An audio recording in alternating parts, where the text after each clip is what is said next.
आप सभी के बीच में एक छठ पूजा में गाना वाला गीत गाने जा रही हूँ। अच्छा लगे तो लाइक, सब्सक्राइब, कमेंट, शेयर जरूर करना।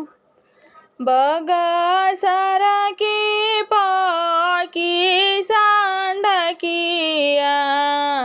डोमावा छानेला दोकान, डोमावा छानेला दोकान, तही रही आए लेखा मना सेवा का करे लगले कलशुप के मोल, करेले दौरावा के मोल, हाली हाली मोला करु रे डोमावा भइली अरगिया की बीर, भइली अरगिया की बीर,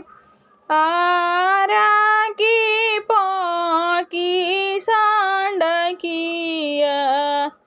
तुरहा छानेला दोकान, तुरहा छानेला दोकान, तही रही आवे लेकावना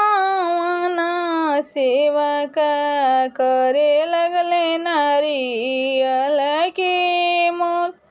करे लगले नारियल के मोल, हाली हाली मोला करु रे तुरामा भइली अरगिया